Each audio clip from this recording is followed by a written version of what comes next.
শহরের 4টা নদীকে দূষণমুক্ত করার কাজ শুরু করব।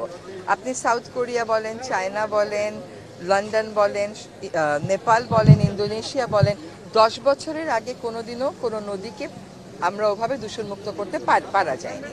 কাজে আমাদের উদ্দেশ্যটা হচ্ছে একটা এমন অ্যাকশন প্ল্যান দেওয়া যেখানে বলা থাকবে প্রথম বছর কি, দ্বিতীয় বছর কি, তৃতীয় বছর কি।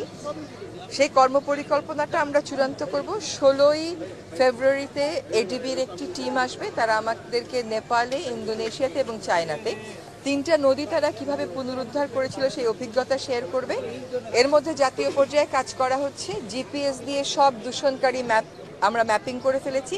এক একটা নদীর নিচে 3 থেকে 5 মিটার হচ্ছে আপনার পলিথিনের স্তর, এগুলো তুলবার জন্য আলাদা ড্রেজার লাগে, সেগুলো আমাদের নেই। তো এই কাজগুলো জাতীয় পর্যায়ে হচ্ছে, তারপরে আন্তর্জাতিক পর্যায়ের অভিজ্ঞতাকে সমন্বয় করে আমরা আশা করি এই বাজেটেই আমরা কিছু অর্থের সংস্থান করব এবং আমাদের উন্নয়ন সহযোগী অনেক সংস্থা বলেছে তারা আমাদেরকে এই কাজটা করতে সাহায্য করবে।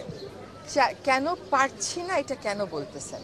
কারণ 2004 থেকে 2006-এ যখন পলিথিনের বিরুদ্ধে লাগাতার ক্যাম্পেইন হয়েছিল, বছর 2-2.5 ক্যাম্পেইন করে পলিথিনটা নিয়ন্ত্রণে আনা গেছিল। আপনি নিজে পলিথিনে বাজার করে আনবেন আর আমাকে জিজ্ঞেস করবেন আপা কেন পারতেছেন না। আপনারা না, এটা শোনেন, বিকল্প ব্যবস্থা কি সরকার বলে দেবে? আপনি বলেন তো, আজকে যদি আপনার বাসা থেকে আপনি বাজার করতে যান, আপনি যদি চিন্তা করেন যে আমি পলিথিন ব্যাগে আনবো না, আপনার বাসায় কি একটাও ব্যাগ নাই সাথে করে নিয়ে যাওয়ার জন্য, কাপড়ের বা চটের বা পাটের? এটা আপনি আমাকে বললেন আর আমি মানলাম? এটা তো না। আপনি এভাবে চিন্তা করেন না যে আমি বাসা থেকেই নিয়ে যাব।